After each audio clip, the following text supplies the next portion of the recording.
Remember that song says, don't give up on the child of God.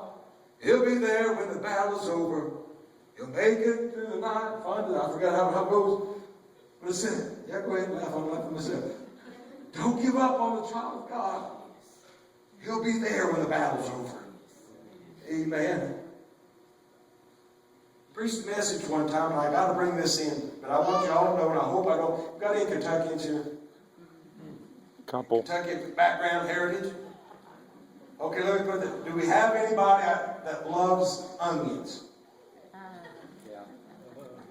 Brother Tony, I'm about to make 75% of your church mad at me. Now, I'm not going to beat around the bush. I want to make myself totally perfectly clear. I want everybody's attention. Eyes up here. Remember the classroom, the teacher. Eyes up here. I want everybody to understand and don't misinterpret what I'm about to say. I don't want you all leaving here and saying the opposite thing about what I'm about to say. Okay, y'all ready? Here's my great theological truth. I hate onions. Woo! I got some fans. I hate onions. Okay? Anybody still a little fuzzy on that one? I've slowed it way down so you can get this point. I preach against onions.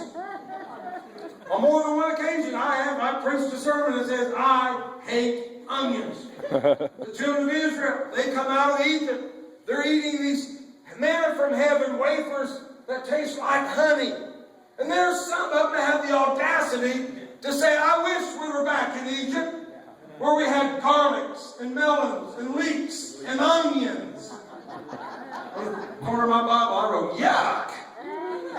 Who in their right mind would throw away a wafer made of, I'm thinking like a Twinkie or something, and go back and eat an onion? Don't make no sense. Yeah, and I preached against onions. I have. Everybody that knows me in my church, they know me. Some of the sisters, they try to fool me at homecomings. They try to cut it up real small, put it in that meatloaf. I'm going to tell you if there's an onion in there, I'm going to find it.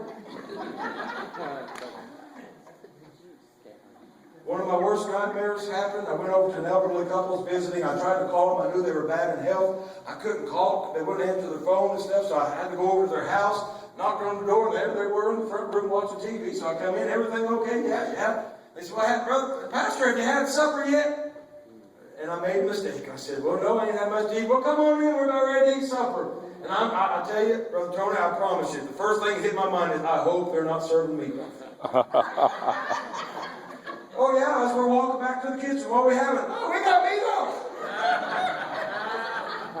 Okay, Lord, I know your word says I'm supposed to keep anything sitting before me, but if it's got big onions in it, I don't know what I'm going to do. I came in there, and there were onions sticking out top of the sides of my bun. Sticking all over. Now, I'm honest. I stick one of them in my mouth, and I crush down on it, it's coming back out. Plus whatever else is went in.